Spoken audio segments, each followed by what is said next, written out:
casi todas las vías férreas a principios de los 60, cuando yo tenía 3 o 4 años. Recortaron drásticamente el servicio de trenes. Eso significaba que no había a dónde ir si no era a Londres, y la pequeña ciudad donde yo vivía se convirtió en el final de la línea. El primer recuerdo fiable que tengo. A los 18 meses, mi madre está en el hospital dando a luz a mi hermana, y mi abuela pasea conmigo hasta un puente, y me alza para que vea el tren que pasa por debajo, jadeando y echando vapor como un dragón de hierro negro. Durante los años siguientes se perdió el último de los trenes a vapor, y con él desapareció la red de vías férreas que unía pueblo con pueblo, ciudad con ciudad. Yo no sabía que los trenes estaban desapareciendo. Para cuando tenía 7 años habían pasado a la historia.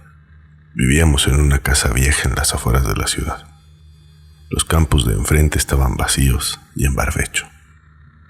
Solía saltar la valla y echarme a leer a la sombra de un juncal pequeño. O si me sentía más intrépido, exploraba el parque de la casa solariega vacía que había al otro lado de los campos. Tenía un estanque ornamental atascado por las algas, sobre el que había un puente bajo de madera. Nunca había un encargado o un guarda en mis incursiones en los jardines y bosques, y nunca intenté entrar a la casa solariega. Eso habría sido exponerse al desastre, y además para mí era cuestión de fe que todas las casas viejas y vacías estaban embrujadas. No es que fuera crédulo, simplemente creía en todo lo que era oscuro y peligroso. Parte de mi credo juvenil era que la noche estaba llena de fantasmas y brujas, hambrientos y agitando los brazos y vestidos completamente de negro. Lo opuesto también era válido, y eso me tranquilizaba. La luz del día era segura.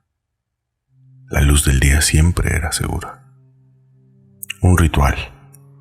El último día del tercer trimestre escolar, de camino a casa me quitaba los zapatos y los calcetines, y sujetándolos con las manos, recorría el camino pedregoso de sílex con pies rosados y tiernos. Durante las vacaciones de verano solo me ponía los zapatos bajo coacción. Gozaba no teniendo que llevar calzado hasta que el colegio empezase otra vez en septiembre. A los 7 años descubrí el sendero que atravesaba el bosque. Era un verano caluroso y radiante, y aquel día me alejé mucho de esa casa. Estaba explorando. Pasé junto a la casa solariega con sus ventanas cerradas con tablas tapiadas. Crucé el parque y atravesé unos bosques desconocidos. Bajé gateando por un talud empinado y me encontré en un sendero sombreado, que para mí era nuevo y que estaba cubierto de árboles. La luz que atravesaba las hojas estaba teñida de verde y oro, y pensé que me hallaba en el país de las hadas. Un riachuelo corría junto al sendero, repleto de renacuajos diminutos y transparentes. Cogí algunos y observé cómo se removían y daban vueltas. Luego los devolví al agua. Pasé por el sendero. Era totalmente recto y estaba cubierto de hierba corta. De vez en cuando encontraba unas rocas fantásticas, cosas fundidas y llenas de burbujas marrones y violetas y negras. Si las ponías a contraluz veías todos los colores del arco iris. Estaba convencido de que tenía que ser sumamente valiosas y me llené los bolsillos. Caminé y caminé por el silencioso pasillo dorado y verde y no vi a nadie. No tenía ni hambre ni sed. Solo me preguntaba dónde iría el sendero. Iba en línea recta y era totalmente llano. El sendero nunca cambiaba, pero el campo que lo rodeaba sí. Al principio estuve caminando por el fondo de un barranco, con pendientes cubiertas de hierba que ascendían abruptamente a ambos lados. Más tarde, el sendero estaba encima de todo, y mientras andaba, veía las copas de los árboles que había más abajo, y los tejados de las casas lejanas y aisladas. El sendero era siempre llano y recto, y caminé por él atravesando valles y mesetas, y más valles y más mesetas. Al final, en uno de esos valles llegué al puente. Estaba hecho de ladrillos rojos y limpios, un arco enorme sobre el sendero. A un lado del puente había unos escalones de piedra excavados en el terraplén, y en lo alto de la escalera una verja pequeña de madera. Me sorprendí al ver una prueba de la existencia de la humanidad en mi sendero, pues ya estaba convencido de que se trataba de una formación natural, igual que un volcán. Entonces, con un sentido más de curiosidad que de otra cosa, al fin y al cabo había recorrido cientos de millas, o eso creía, y podía estar en cualquier sitio. Subí los escalones de piedra, abrí la verja y pasé. No estaba en ningún sitio. La parte de arriba del puente estaba pavimentada con barro. A cada extremo del puente había un prado. El prado de mi extremo era un campo de trigo. En el otro campo solo había hierba. En el barro seco se veían las huellas endurecidas de las ruedas enormes de un tractor. Crucé el puente para asegurarme. No se oyó ningún trip-trap. Mis pies descalzos no producían ningún sonido. No había nada en varias millas a la redonda. Solo campos y trigo y árboles. Cogí una espiga de trigo y saqué los granos dulces. Los pelé entre los dedos y los mastiqué meditabundo. Entonces me di cuenta de que empezaba a tener hambre y bajé las escaleras hasta la vía férrea abandonada. Era hora de irse a casa. No me había perdido, lo único que tenía que hacer era volver a seguir el sendero hasta casa. Había un troll esperándome debajo del puente. «Soy un troll», dijo. Entonces hizo una pausa y añadió, como si se le hubiese ocurrido después: «Sig Helsing Derg». Era inmenso. Su cabeza rozaba el arco de ladrillos. Era más o menos transparente. Yo veía los ladrillos y los árboles que habían detrás de él, borrosos, pero no perdidos. Eran todas mis pesadillas en carne y hueso. Tenía dientes enormes y afilados, zarpas desgarradoras y manos fuertes y peludas. Tenía el pelo negro, como una de las muñecas de plástico de mi hermana, y los ojos saltones. Estaba desnudo y el pene le colgaba de la mata de pelo de muñeco que tenía entre las piernas. «Te he oído, Jack», susurró en una voz como el viento. «He oído el trip-trap de tus pasos por mi puente. Y ahora me voy a comer tu vida». Yo solo tenía 7 años, pero era de día y no recuerdo que estuviese asustado. A los niños les va bien encontrarse con los elementos de un cuento de hadas. Están muy preparados para enfrentarse a ellos. «No me comas», le dije al troll. Yo llevaba una camiseta a rayas marrones y pantalones de pana marrón. Tenía el pelo castaño y me faltaba un diente de delante. Estaba aprendiendo a silbar entre los dientes, pero aún me faltaba un poco.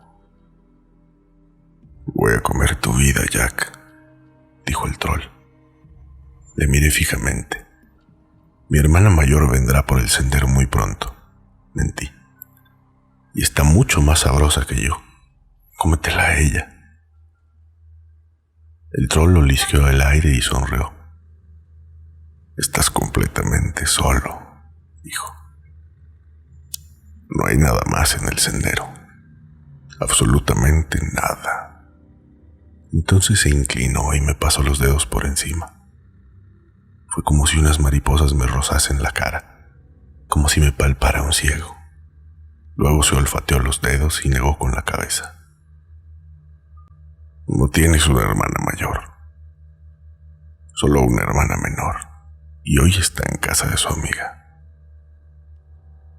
«¿Has adivinado todo esto por el olor?», pregunté atónito. «Los trolls pueden oler los arcoíris y también pueden oler las estrellas», susurró tristemente. «Los trolls pueden oler los sueños que soñaste antes de que hubieras nacido. Acércate y me comeré tu vida». «Llevo piedras preciosas en el bolsillo», le dije al troll. «Quédate con ellas y no conmigo. Mira». Le enseñé las rocas preciosas de lava que había encontrado antes. «Escoria de hulla», dijo el troll. «Los residuos de los trenes a vapor. Para mí no tienen ningún valor». Abrió bien la boca. Dientes afilados. Aliento que olía a hongos y a la parte de abajo de las cosas. Comer. Ahora. Se fue volviendo más y más sólido, más y más real, y el mundo exterior se volvió más llano y empezó a desvanecerse. Espera. Clavé los pies en la tierra húmeda bajo el puente. Moví los dedos de los pies. Me agarré fuerte al mundo real. Le miré fijamente a los ojos grandes. Tú no quieres comerte mi vida. Aún no. Yo tengo solo 7 años. Aún no he vivido nada. Hay libros que no he leído todavía. Nunca me he subido a un avión. Aún no sé silbar. No mucho. ¿Por qué no dejas que me vaya? Cuando sea mayor y más grande, y sea una comida mejor que ahora, volveré contigo. El troll me miró con ojos como faros. Después asintió con la cabeza. Cuando vuelvas, entonces, dijo, y sonrió. Me di la vuelta y caminé por el sendero recto y silencioso donde antes habían estado las vías férreas. Después de un rato empecé a correr. Recorrí el camino con pasos pesados a la luz verde, bufando y resoplando, hasta que sentí un dolor punzante bajo el tórax. El dolor del flato.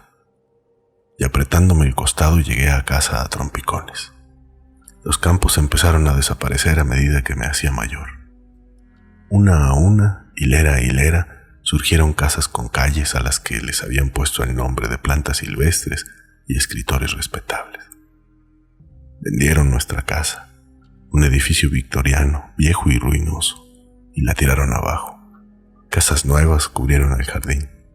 Construyeron casas por todas partes. Una vez me perdí en una urbanización que cubría 2 prados de los que antes había conocido cada centímetro. Sin embargo, no me importaba demasiado que los campos estuvieran desapareciendo. Una multinacional compró la antigua casa solariega y el parque se convirtió en más casas. Pasaron 8 años antes de que regresara a la vieja línea férrea, y cuando lo hice no estaba solo. Tenía 15 años. Había cambiado de colegio 2 veces durante ese tiempo. Ella se llamaba Luis y era mi primer amor. Amaba sus ojos grises y su fino cabello castaño claro y su forma desgarbada de andar, como un cervato que está aprendiendo a andar, lo que suena muy tonto, así que pido disculpas. La vi masticando chicle cuando yo tenía 13 años y me perdí por ella como un ciego en un laberinto. El problema principal de estar enamorado de Luis era que éramos respectivamente el mejor amigo del otro y que ambos salíamos con otra gente. Nunca le había dicho que la amaba, ni siquiera que me gustaba. Éramos colegas. Había estado en su casa aquella noche. Nos quedamos en su habitación y pusimos Ratus Novérgicos, el primer LP de los Stranglers. Era el principio del punk y todo parecía tan emocionante. Las posibilidades, tanto en música como en todo lo demás, eran infinitas. Al final fue hora de irse a casa y ella decidió acompañarme. Nos cogimos de la mano inocentemente como amigos y paseamos los 10 minutos que había hasta mi casa. La luna brillaba, el mundo era visible e incoloro y hacía una noche cálida. Llegamos a mi casa. Vimos luces dentro y nos quedamos en el camino de entrada y hablamos del grupo que yo estaba montando. No entramos. Entonces decidimos que yo la acompañaría a ella hasta su casa, así que nos pusimos en camino. Me habló de las batallas que tenía con su hermana menor, que le robaba el maquillaje y el perfume. Luis sospechaba que su hermana estaba acostándose con chicos. Luis era virgen. Ambos lo éramos. Estábamos en la calle que había delante de su casa, bajo la luz amarillo sodio de la farola, y nos mirábamos los labios negros y las caras amarillo pálido. Nos sonreímos. Entonces nos pusimos a andar escogiendo calles silenciosas y senderos vacíos. En una de las urbanizaciones nuevas, un sendero nos llevó al bosque y lo seguimos. El sendero era recto y oscuro, pero las luces de las casas lejanas brillaban como estrellas en la tierra y la luna nos dejaba la luz suficiente para ver. Una vez nos asustamos cuando algo bufó y resopló delante de nosotros. Nos apretujamos. Vimos que era un tejón. Nos reímos y nos abrazamos y seguimos andando. Hablábamos en voz baja, de tonterías, de lo que soñábamos y lo que queríamos y lo que pensábamos. Y todo el tiempo quería besarla y tocarle los pechos y quizá meterle la mano entre las piernas. Al fin vi mi oportunidad. Había un puente de ladrillos viejo encima del sendero y nos paramos debajo de él. Me apretujé contra ella. Abrió la boca para besarme, entonces se quedó fría y rígida y dejó de moverse. «Hola», dijo el troll. Solté a Luis. Estaba oscuro debajo del puente, pero la figura del troll llenaba la oscuridad. «La he congelado», dijo el troll, «para que podamos hablar. Ahora me voy a comer tu vida». El corazón me latía con fuerza y sentía que estaba temblando. «No. Dijiste que volarías conmigo y lo has hecho. ¿Aprendiste a silbar?» «Sí». «Eso está bien. Yo nunca supe silbar». Husmeó y asintió con la cabeza. «Estoy satisfecho. Has crecido en vida y experiencia. Más para comer. Más para mí». Agarré a Luis, una zombie tiesa, y la empujé hacia adelante. «No me tomes a mí. No quiero morir. Tómala a ella. Apuesto que está mucho más deliciosa que yo. Además, es 2 meses mayor que yo. ¿Por qué no te la llevas a ella?» El troll se quedó callado. Olisqueó a Luis de pies a cabeza, olfateándole los pies y la entrepierna y los pechos y el pelo. Entonces me miró. «Es una inocente», dijo. «Tú no. No la quiero a ella. Te quiero a ti». Fui hasta la abertura del puente y me quedé mirando las estrellas del cielo nocturno. «Pero es que hay tantas cosas que no he hecho nunca», dije en parte para mí mismo. O sea, nunca me he acostado con nadie. Nunca he ido a América. Y no he hecho nada. Aún no. El troll no dijo nada. «Podría volver contigo cuando sea mayor». El troll no dijo nada. «¿Volveré? De veras que sí». «¿Que volverás conmigo?», dijo Luis. «¿Por qué? ¿A dónde vas?». Me di la vuelta. El troll había desaparecido y la chica que había creído que amaba estaba envuelta por las sombras bajo el puente. «Nos vamos a casa», le dije. «Venga». Regresamos y no dijimos ni una palabra. Luis salió con el baterista del grupo de punk que yo había montado y mucho después se casó con otro. Nos encontramos una vez en un tren después de que se hubiera casado y me preguntó si recordaba aquella noche. Le dije que sí. «Me gustabas mucho aquella noche, Jack», me dijo. «Pensé que ibas a besarme. Pensé que ibas a pedirme que saliera contigo. Te hubiera dicho que sí, si me lo hubieses pedido. Pero no lo hice». «No», dijo. «No lo hiciste». Llevaba el pelo muy corto, no le quedaba. No la volví a ver. La mujer estilizada y la sonrisa tensa no era la chica que yo había amado, y hablar con ella me hizo sentir incómodo. Me fui a vivir a Londres, y entonces, unos años después, volví, pero la ciudad a la que regresé no era la ciudad que yo recordaba.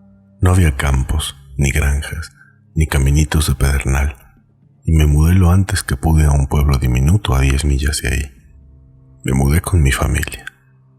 Ya estaba casado y tenía un niño pequeño. A una casa vieja que había sido muchos años antes una estación de tren. Habían quitado las vías y la anciana pareja que vivía enfrente de nuestra casa utilizaba aquel terreno para cultivar verduras. Estaba envejeciendo. Un día me encontré una cana. Otro escuché una cinta en la que me había grabado hablando y me di cuenta de que sonaba exactamente igual que mi padre. Trabajaba en Londres en el departamento de contratación de una de las compañías discográficas más importantes. Iba en tren a Londres casi todos los días y volvía a casa algunas noches. Tenía que alquilar un pisito en Londres. Es difícil ir y volver a casa cada día cuando los grupos que estás examinando no salen tambaleándose al escenario hasta medianoche. Eso también significaba que era bastante fácil echar un polvo, si quería. Y así era. Pensé que Eleonora, así se llamaba mi mujer, debería haberlo mencionado antes, supongo, no sabía nada sobre las otras mujeres. Pero regresé de una excursión de 2 semanas a Nueva York un día de invierno, y cuando llegué, la casa estaba vacía y fría. Me había dejado una carta, no una nota. 15 páginas muy bien mecanografiadas, y todas y cada una de las palabras que había escrito eran ciertas. La postdata incluida que decía: en realidad no me quieres. Nunca me has querido. Me puse un abrigo grueso y salí de casa y caminé, estupefacto y un poco atontado. No había nieve en el suelo, pero había una escarcha dura y las hojas crujían bajo mis pies mientras andaba. Los árboles eran de un negro desnudo contra el cielo invernal crudo y gris. Caminé junto a la carretera. Me pasaban los coches que iban o venían de Londres. Una vez tropecé con una rama medio escondida entre un montón de hojas secas y me caí. Me rasgué los pantalones y me hice un corte en la pierna. Llegué al pueblo de al lado. Un río formaba un ángulo por la derecha con la carretera y había un sendero junto a él que no había visto nunca. Y caminé por el sendero mientras miraba el río medio helado. Borboteaba, salpicaba y cantaba. El sendero llevaba por unos campos. Era recto y estaba cubierto de hierba. Encontré una roca medio enterrada a un lado del sendero. La cogí, le quité el barro. Era un pedazo fundido de una sustancia violácea con un extraño brillo multicolor. Me la puse en el bolsillo del abrigo y la sostuve en la mano mientras andaba, sintiendo su presencia cálida y tranquilizadora. El río se alejó serpenteando por los campos y yo seguía andando en silencio. Llevaba 1 hora caminando cuando vi las casas, nuevas y pequeñas y cuadradas, en el terraplén que había delante de mí. Entonces vi el puente y supe dónde estaba. Me hallaba en el sendero de las viejas vías férreas y lo había estado siguiendo desde la otra dirección. Había grafitis a un lado del puente. Me puse bajo el arco de ladrillos rojos del puente, entre envoltorios de helado y bolsas de patatas fritas, y un único condón triste y usado. Y observé el vapor de mi aliento en la tarde fría. La sangre se había secado y se me había quedado enganchada en los pantalones. Pasaban coches por el puente que había sobre mí. Oí una radio muy alta en uno de ellos. «Hola», dije en voz baja, avergonzado, sintiéndome como un idiota. «¿Hola?» No hubo respuesta.